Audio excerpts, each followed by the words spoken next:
This episode of the Gamerheads Podcast is brought to you by Seven Bridges Premium Gourmet Yum Yum Sauce.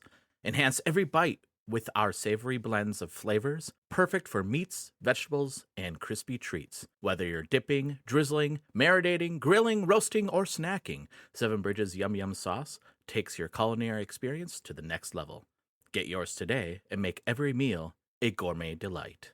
Hi, I'm Celia Schilling from Yacht Club Games. Hey, this is James from Megacat Studios. Hey folks, this is Matt, aka Stormageddon from Reignite and the Fun and Games Podcast. This is Stephanie from the Boss Rush Podcast and the Boss Rush Network. Hey, this is Mark and Keon from Bonte Avond. Hey, this is Sebastian with the ProNerdReport.com and the Single Player Experience Podcast. Hi, this is Chris.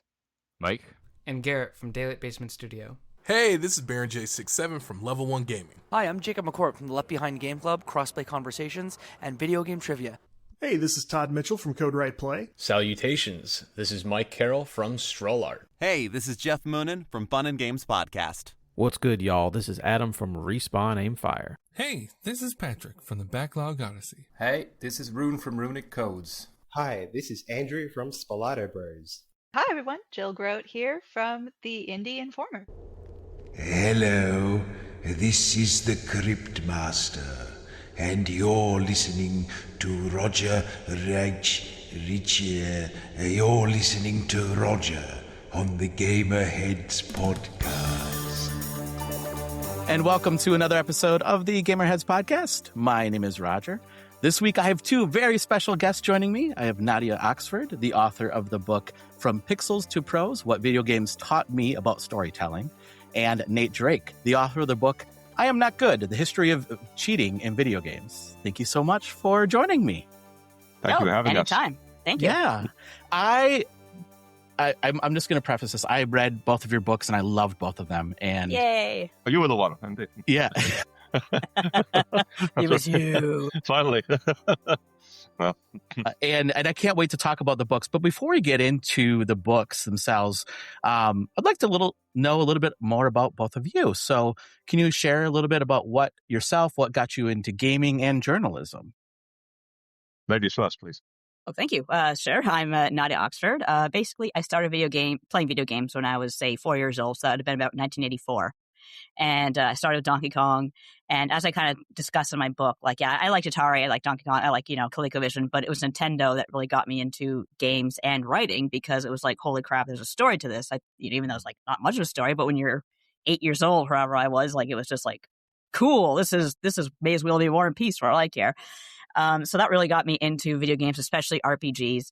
And that's basically what I go over in the book. And we will be talking about that, I'm sure. Yeah, absolutely. And Nate, what about you? So yes, I'm Nate. I am actually a cybersecurity journalist by day, but I originally got into video games. I must have been about 8 or 9 years old. My brother bought a little NES from a friend of his, and the thing that fascinated me most was the process of inserting the cartridges. And then we'd switch it on, and it would switch on, and then off, and on, off, in a perennial loop. And I just found the whole it's a real tactile process with video games, something we miss sometimes, connecting the coaxial cables, putting in. That was what really fascinated me the most. And of course, back then, as we're going to discuss in more detail, they made games to be a lot more difficult. But at the same time, it's just an absolutely fascinating process, and I really enjoyed having friends over, having that kind of sense of community, having people sit down with us with the controllers and that sort of thing. And I've been hooked ever since. I moved on to PlayStation since then. Sadly to say, I stopped gaming about 20 years ago. But unfortunately, we have Nadia here who can tell us about more modern developments in gaming as well as you, Roger. So. I was playing before I actually came on the podcast. I was playing Pocopia and Ball Pit. Yeah, see, leading the way. Yep. That's fantastic. Indeed, too. Nice. Well, we're here to talk about your books. And like I said, I loved both of these books. So tell us a little bit about each of your books. What does your book explore and what inspired you to write the book? So Nadia, I'll start with you. Well, what inspired me is I've always been kind of someone who blogged on the internet as long as the internet's been around. And even when I first got on the internet, it was actually through my high school's BBS. And I was like, hey, everyone, here's game reviews, as if anyone cared. So it was like, what's the N64 going to be like? Because that's how long ago it was. And so once the internet became a thing, I started blogging more. I got more people kind of listen to what I had to say. And I was actually approached by Retro Game Books about possibly writing, and they said, "What do you want to write?" And I said, "You know what? I feel like maybe games don't get the flowers they deserve for inspiring writers. I think maybe it'd be fun to write something, again, more personal blog style, something that maybe doesn't require research." Because I thought, like an idiot, this isn't going to require research. It required research, but once I was started, it wasn't like I was going to stop. So yeah, I just I kept on writing, and before I knew it, I had a book.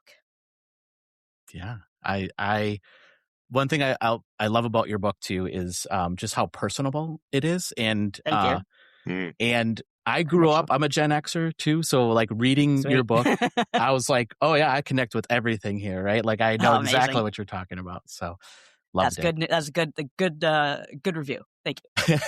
I connected. And what about you, Nate? What's your book about, and what inspired you to write your book? So, as you mentioned, my book is on the history of cheating in video games. It dates way back to, my excuse earlier, I said that video games used to be a lot more difficult. The truth was I was very poor at playing them. And I've told Nadia this story. I was in Boy Scouts, and one of the fellow scouts to mention to me, I was talking about this game Lemmings, for the originally came out for the Amiga in 1991, great title. I had the Acorn Archimedes, quite a common desktop computer in the UK at the time, not so much in the US. And he said to me, if you put this password in, I am not good, altogether, and press a space bar, you can just skip levels. And I was absolutely hooked from that point in time. I thought I would, so it started. And then, of course, the pandemic happened to all of us. And, I was living in a little island at the time, and news agents didn't have many magazines, and one of them was Retro Gamer, and I was just going through the history of video game. One recurring theme I found: people love to talk about things like codes and secret areas and hidden passages and that sort of thing. And this is something that's spread across the genre. I thought, I really would love to read a book about all that, only to find that someone hasn't actually got around to writing one yet. So I thought, as you say, I think the very best types of books are the ones you think I'd really love to read that myself. And you think, well, in that case, you want something done properly, do it yourself. Exactly. You send your own ship out to sea. That's right. Yeah, absolutely. And then another thing that I love about your book, Nate, too, is it dives into the history, and as you each chapter you talk about like the evolution of cheating and the evolution of like how people found ways around games, and again connected with me because I'm like, oh yeah, I remember those things. I was joking. I would never use a game genie because I didn't want to break my NES. Like that was it did stretch the connectors. Bend those pins, bend those pins. Have to be careful. Yeah. So I love both of your books. So one thing that I think a theme that I connected with both of your books is a theme of curiosity. Yes. So whether it's playing a game to dive into the story and learn more about the characters, and then think about like what are they thinking, what are they doing, or experimenting with a game's code, it seems like there's a piece of curiosity in all of that. What is it about games that you think sparks curiosity in people? I personally think it's because, at least like speaking for myself, I think exploration of new worlds will always spark my curiosity, especially since I grew up in the time of games when they were much smaller. And even when you played a game like Final Fantasy VI or Chrono Trigger, even then you got a sense of, if this game wasn't on a cartridge, like it could be so much bigger. There's something that is missing. There's something that I really wish, maybe I was just it was wishful thinking. Like one of my favorite books is The Neverending Story for reasons in the title. So one of the reasons I started kind of getting into writing, especially things like fan fiction, is because, well, does the story have to end here, or can I ruin it? Absolutely. Yeah. Absolutely.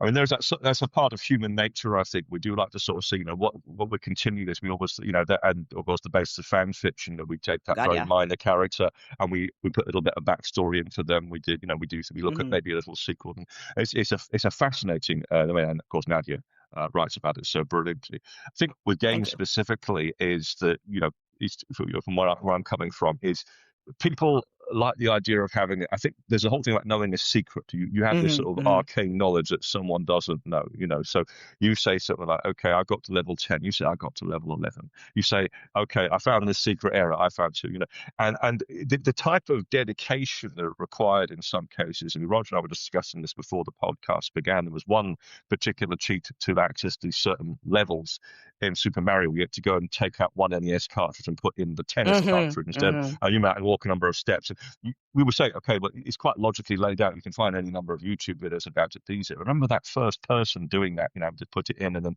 working out the same memory address and plug it in and moving the controller and switch. People obviously had a lot more time on their hands back in the 80s, is all I can say. I'll give them that anyway. So. Back in the day, if I'm not misremembering my history here, one of the reasons why Japan got Super Mario 2, like their Super Mario 2, is because they had their version of Super Mario Brothers. They could fool around with it in certain ways that gave them like not just the lost levels, but like hundreds of lost levels or the something. Minus levels, absolutely. The minus levels, that's right, because of the Famicom disk system. It was just the way it produced levels. So people were challenging themselves by making these stupid levels that would like had Bowser in the sky and like whatever, and that was Nintendo said, well, why don't we just profit on that? And they did. That's right. I love that. Another theme that stands out to me for both of your books is how community is so important in this gaming community. Can you talk about the importance of community and then how it has evolved over time as well? There's a theme which I've been quite nostalgic about in my book because I feel that particularly with cheating, as I mentioned, as you guys know, these days it's considered quite a dirty word. You're playing online, you're playing versus straight. Sometimes you're playing for thousands of dollars of cash prizes. You really can't do anything that will give yourself an unfair competitive edge. Versus, let's say, when you're playing games on the Commodore or the Nintendo back in the 70s and 80s, where the only thing screen peeping even when you're a kid. Exactly. Yeah, so exactly. You look at the corner of the screen playing GoldenEye or Halo, and you think, well, that's it's not the end of the world. You might upset your relative or something. Okay, you might, of course, get a slight twinge of conscience, but there's really not much riding on it. But when it comes to community, I think that was what it was, because for me, it's always been quite a nostalgic experience. For me, when I played the games I used to play, you remember those times you had your friends over, you're on the couch, you're playing cooperatively, you got the controllers there. It was, in my view, a much more social activity. Versus these days where, of course, apparently you're playing again, I wouldn't know anything about this, but apparently you're playing online and streaming, and admittedly, presumably you can speak to people you never spoke to. Well, but for example, my brother told me he got trounced by a 12-year-old Japanese boy on the internet a few weeks ago. I really can't see the novelty in such an experience, but okay, fair enough. But over to you, Nadia. Well, as a Final Fantasy 14 player, community is everything in that game. Yeah, although I am absolutely. still a very solo player. I kind of do both at the same time. Like, again, I grew up like you guys, Gen X, kind of like Zillennial, to be really specific about it.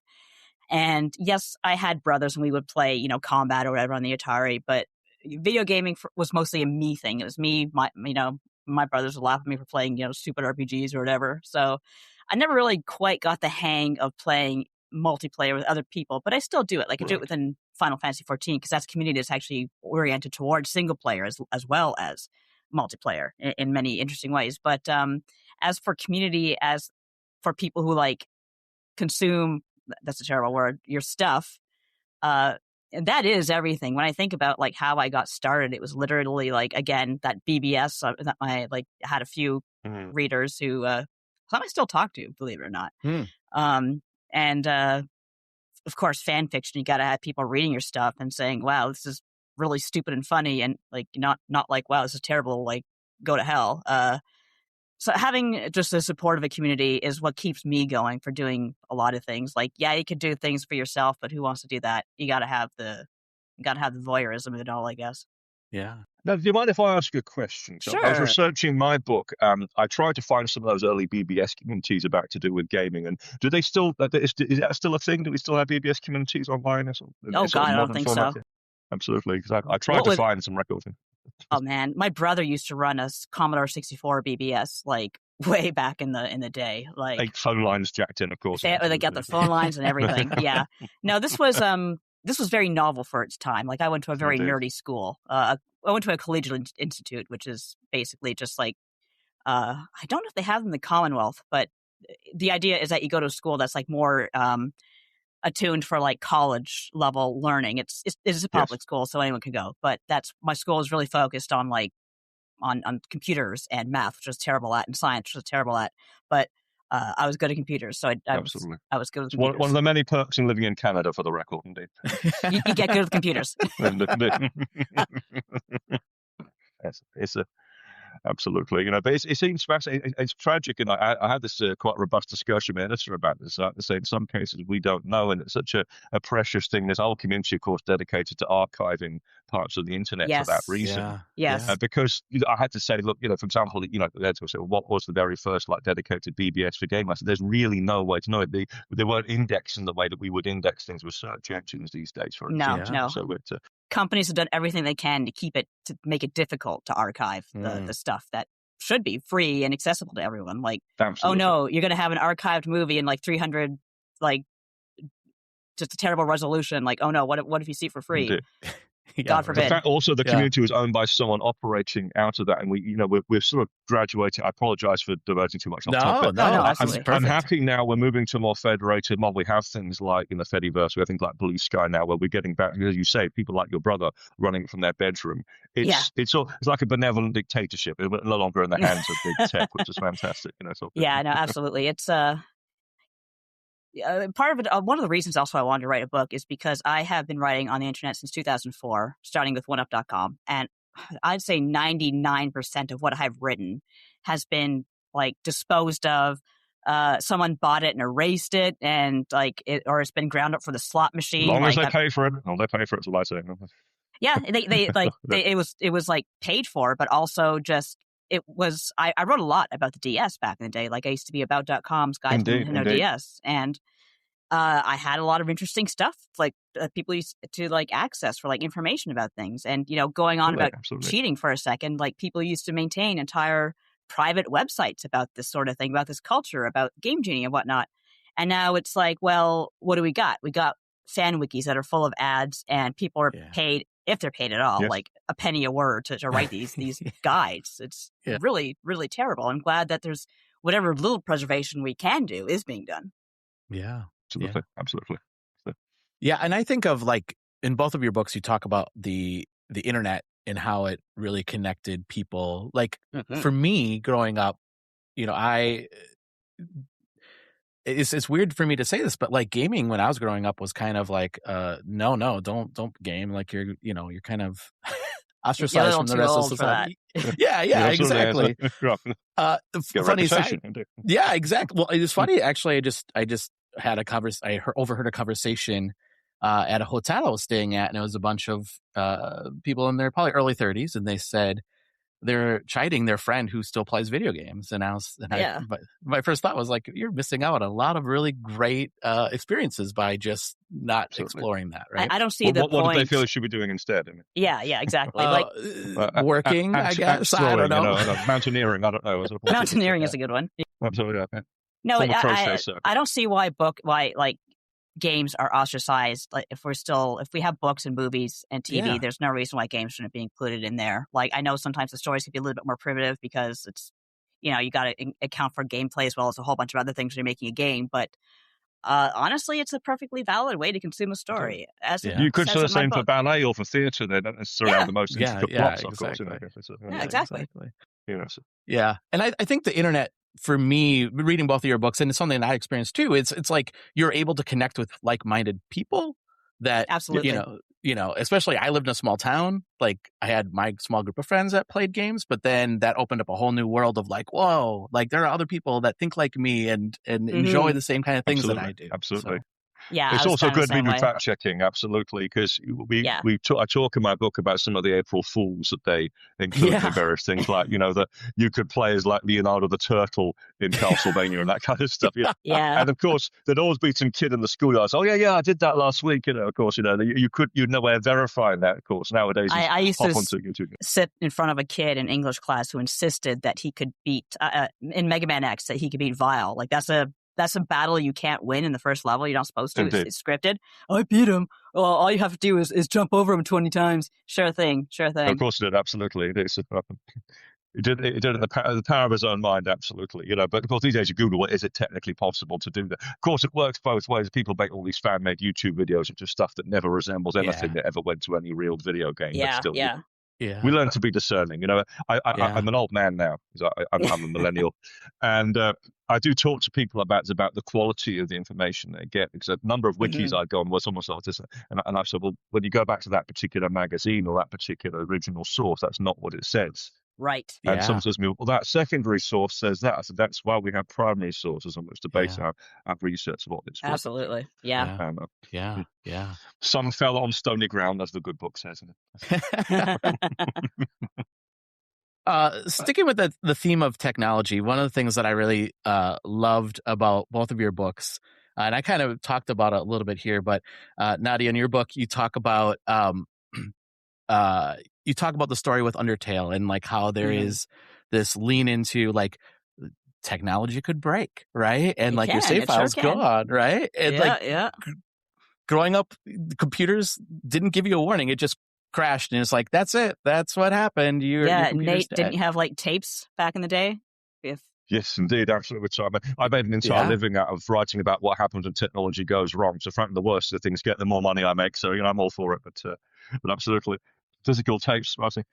But it's just, and some of the arcane things we would do, flipping the PlayStation upside down, blowing into the cartridge, relevering. And it's just something, again, I sound like an old man, but the kids these days just don't appreciate you just download the game and that's the It's like, oh, there's a bug. That's okay. We'll fix that. And that's good because, I mean, in Final Fantasy VI, the initial printing does have a bug where you use a certain feature that is in the game, and you can use it even just the slightest way differently than you're supposed to, and it'll break everything or give you 10 million things of like every item or whatever. But it's the sketch bug is infamous. And, nowadays it's like, oh God, that's terrible. Let's patch that out, and it's gone. That's it, the whole thing.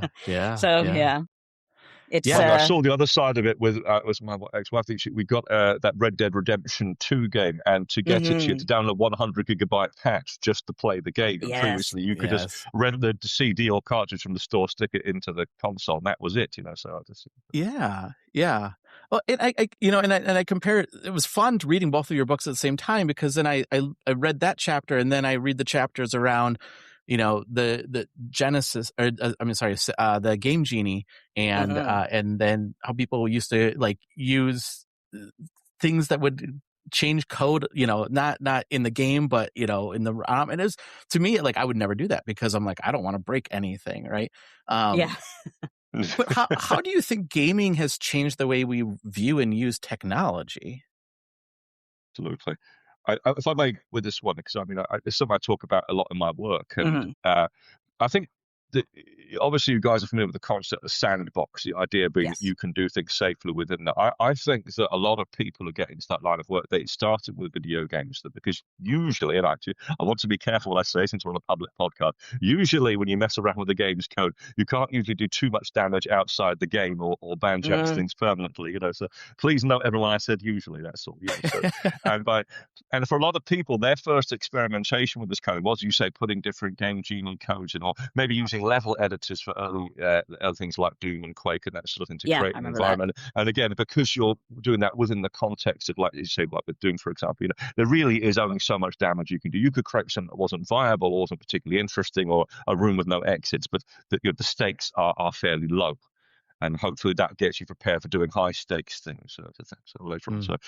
I'm just thinking technology and the role it plays in video games. Kind of interesting question because, well, it always changes. It always seems like we come back to Waggle no matter what happens. Like, what's the most popular thing right now? Some weird ass Waggle box that kids love. I forget what it's called, but it has like a game subscription, and it's like, good luck maintaining that. No one's going to keep that. But anyway, the technology was definitely a lot unfriendlier when we were kids, especially for games. Like, you think about, I talk about how, very briefly, how the Nintendo was engineered totally VCR in North America because the crash had made everyone wary of consoles. But as cool and iconic as that design is, it also screwed up our games hardcore because it screwed with all the pins, right? So as a result, you would get games that break and games that break your console, like Roger Rabbit broke mine. To this day, I will hate that game. I loved that story, by the way. Past that we still speak of it, absolutely. Man, Fascinated me about, game. with the SNES in particular, how they placed extra technology inside the cartridge, particularly the Super FX chip. I thought it was absolutely fascinating. Yeah. To me, what's interesting to me about when I read Retro Gamer magazine in particular is the fact that technology doesn't always win the console wars. And we saw the PlayStation hugely outsold the N64, for example. What also interests me, I found was the Atari Lynx, of course, very obscure handheld today. It actually was superior to the Game Boy in many ways. It had a color screen, for example. Yes, it had a quite large display. Some people would argue it was actually easier to hold in your hands than the Game Boy, but Game Boy was more compact. The display was I would argue sharper, despite being black and white. And I imagine also had better battery life as well. Though I don't quote me on that. It had a much better battery life because it wasn't color. It also had a really killer sound chip. Like I think Jeremy Parrish and I talked about this at some panel or another. But yeah, or maybe it was a Retronauts episode that I did. But just the Game Boy just had a really good chip. That was the first time I really heard a game with stereo sound. Because my parents' TV was like a crappy ass sit on the floor box that was slowly getting darker, and I had no idea that it was dying until I tried to play Shadows of the Empire. To sit closer to it, yeah, of course.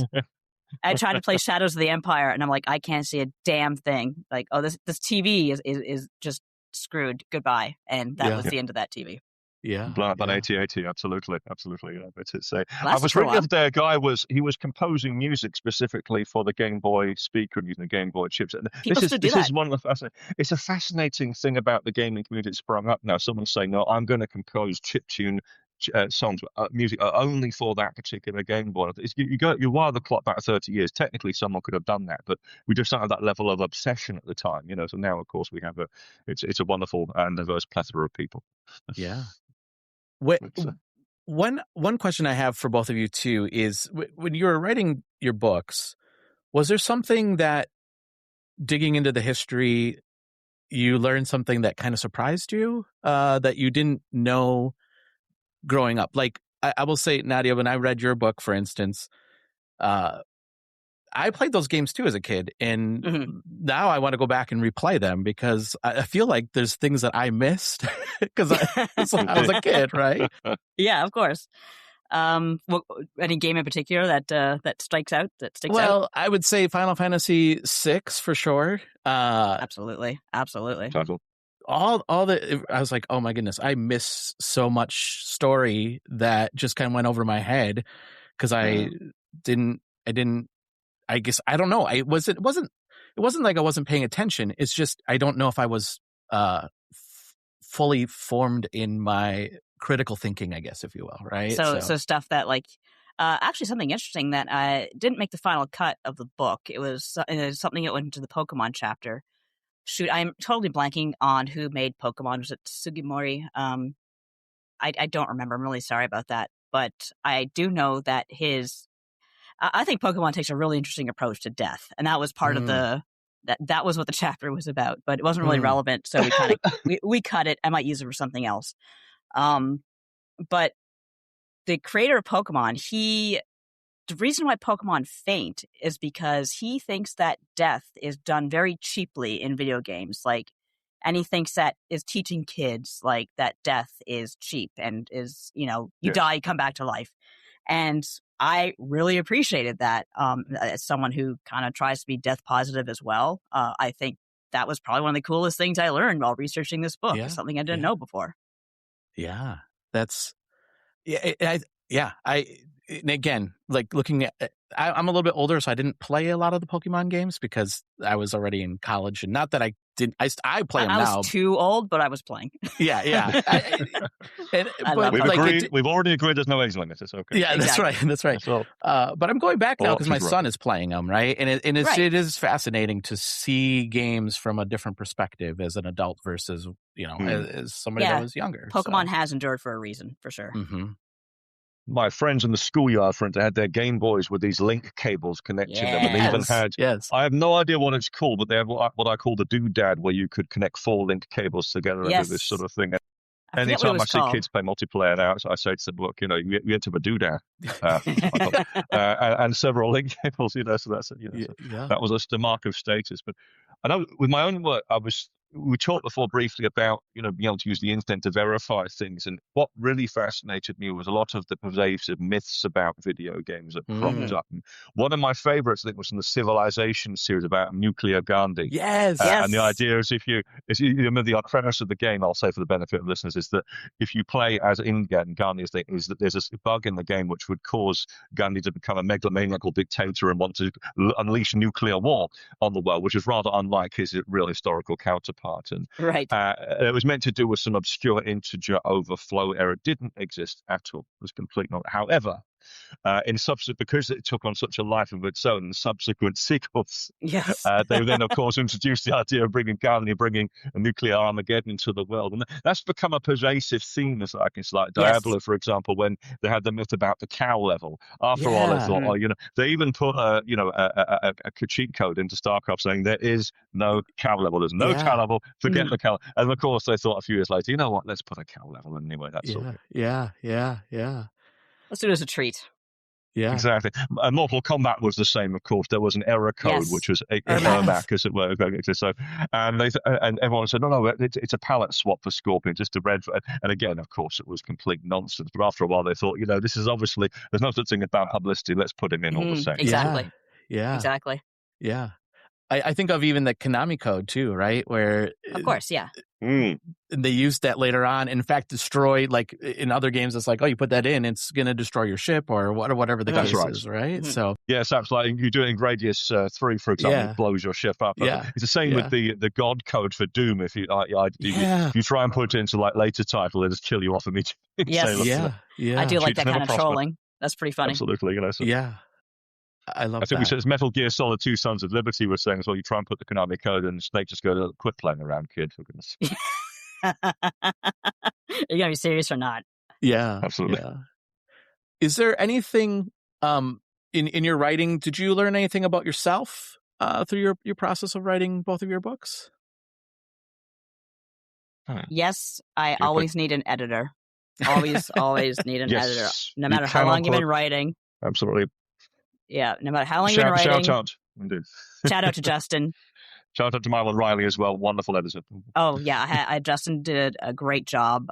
He actually changed the nature of the book, I think, whereas it was a little more informative. He said you should really focus on the personal aspect. I think that's definitely the most interesting part of this book. And I wasn't expecting to get so vulnerable, but what do you do? Absolutely. That's my editor did that. I got 3 corrections, and my editor Riley said, "I hope you don't feel I was being too harsh." I said, "Look, I'm a journalist. I used to go into an office. The editor takes a red pen out, destroys the entire piece of paper, says, "Get out of my sight. You've no place. I never want to see you again." You bring back a new piece of paper, he destroys 95% of a red pen, and so the cycle continues after all, But I was worried about such a big undertaking, and the way I looked at it is, let's just take a modular approach. You've got a book with 10 chapters, 11 as it later became, again, at my editor's insistence. Okay, that's fine. So you write 1 chapter a week, and then 10 weeks you have your book. And I'd never really thought about that before, but fortunately, again, you have a good editor who puts things into perspective for you. That's it. Yeah, it was good job. Good stuff. Perfect. For those that want to find out more about your book or purchase your book, where can they go to get the books, and how can they follow you on social media? Our books are both available from retrogamebooks.com. Yes. My socials, the best thing to people can go to my website, natedrake.com, as links to all my socials now. Yep, I too am at Retro Game Books, and the best place to find me is probably Blue Sky at Nadia Oxford. I am also the co-host of the Axe of the Blood God, which is a RPG podcast. Please support us at patreon.com/Blood God Pod. We are 10 years old and independent. Awesome. And that's how I make a lot of my living. Also, I am on Retronauts, which is retronauts.com or patreon.com/Retronauts. That's a great one. Okay. It is. I actually just went to Midwest Gaming Classic, did a panel there with them. Oh, you did? And had a great time. Absolutely. Oh, that's just a 2-hour drive from me. I am in Wisconsin, so. You should go. It's a very nice, chill chill convention. Yeah, even though it's getting bigger, it still has that like feeling of like, there's just a big room full of old stuff to fool around with, and it's just I can spend hours there just playing. I played Oregon Trail when I was there. Just and chatting about that, yeah, and I put it on my Blue Sky, and it's like, all right, I named everyone like Gambler Panther because I'm a big Proto Man fan. So you can see in the background, and then like Axl Rose, Bono rather, and at the end, Bono died of dysentery. Axl Rose drowned. Everyone else made it. It was really fun, and that was just like one thing I did there. That's just a room full of fun. If you're our age. Awesome. That's how it should be done. That's awesome. Books are both available pre-order at the moment. We have both That's an ebook version and a paper version. The paperback version should be available in June, I think. Yeah, June is. I think you can order the ebook version right away. Am I right about yes. that? I'd have to, my ebook at least is available right now. I know for sure. But yeah, if you want to pre-order the paperback, it is available at Retro Game Books. And it includes both Nate's book and my book. Absolutely. Nice. Well, I'll include links into the show notes for that as well, so the listeners can follow that. Yeah, of course. Well, it was very kind for both of you to join me today in talking about your books. Yeah, thank you so much. The pleasure was all ours. Thank you. Listeners, like I said, I'll put the links in the show notes and go check that out. I cannot recommend these books enough because they were just so fun to read and just really enjoyable. Yeah. Until next week, everyone, stay safe and game on. Bye. Bye.